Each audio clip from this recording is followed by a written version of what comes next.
ายดีเมื่อนี้เขามาเที่ยวกันที่ตลาดลักษิเวชแข่งลงไทยบ้านเขาเองเนาะ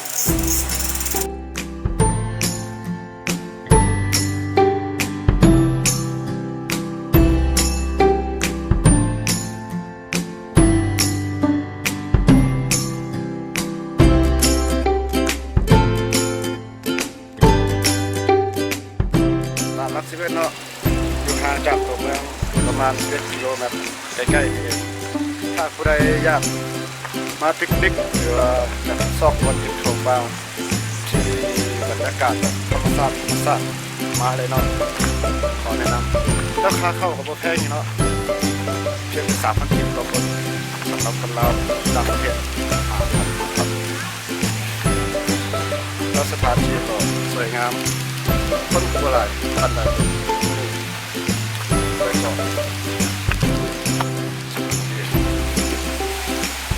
ไปเลยชมกันว่ามันจะเป็นอะไร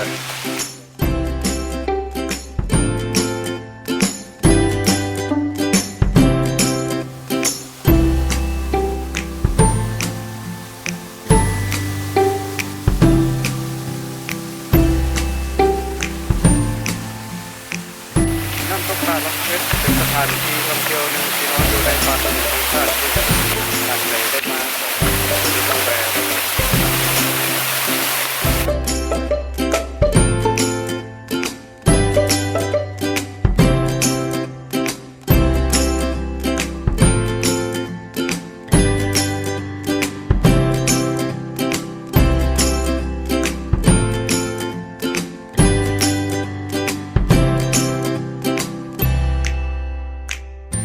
มาเที่ยวแบบนี้เขาต้องเรียนบางอย่างเกี่ยวกับโทรศัพท์ในนี้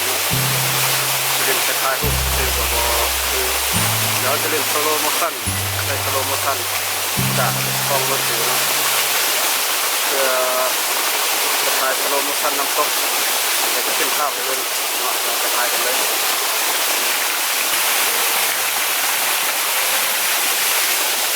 ได้แล้วเนาะเดี๋ยวขึ้นภาพไปเลยเด้อ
กล้องหรือว่า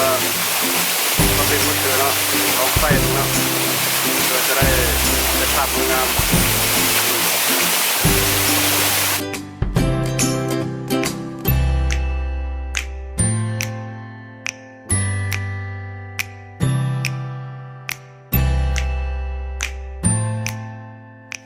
ท่านใดที่ได้มาเที่ยวอุดมไซก็อย่าลืมเนาะตลาดลักษิเวชขอแนะนำใกล้ๆตัวเมืองไก่เนาะถือว่าสำหรับคลิปนี้เขาจะลากันเพียงเท่านี้เนาะบ๊ายบายสบายดี